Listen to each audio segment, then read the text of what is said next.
ಸಾಕ್ಷಾತ್ ಪರಮಶಿವನೇ ಹಿಮಲಿಂಗವಾಗಿ ಪ್ರತ್ಯಕ್ಷಗೊಂಡ ಅಮರನಾಥ ದೇವಾಲಯದ ಬಗ್ಗೆ ನಿಮಗೆ ಗೊತ್ತೇ? ಒಂದು ದಿನ ಪಾರ್ವತಿ ದೇವಿ ಶಿವನ ಹತ್ತಿರ ಬಂದು, ಸ್ವಾಮಿ, ನೀವು ಅಮರರು ಅಲ್ವಾ? ನಿಮಗೆ ಮರಣ ಅನ್ನೋದೇ ಇಲ್ಲ.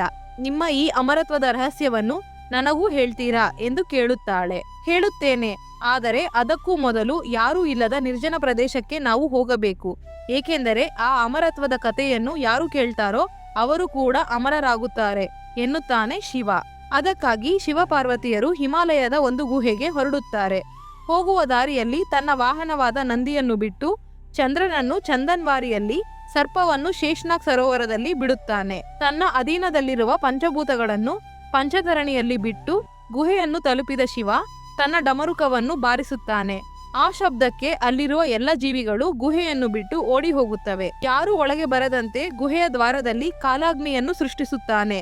ನಂತರ ಶಿವನು ಧ್ಯಾನಕ್ಕೆ ಕುಳಿತು ಪಾರ್ವತಿಗೆ ಅಮರತ್ವದ ರಹಸ್ಯವನ್ನು ಹೇಳಲು ಪ್ರಾರಂಭಿಸುತ್ತಾನೆ. ಆದರೆ ಕತೆ ಮುಗಿಯುವಷ್ಟರಲ್ಲಿ ಪಾರ್ವತಿ ದೇವಿ ನಿದ್ದೆಗೆ ಜಾರಿ ಬಿಡುತ್ತಾಳೆ.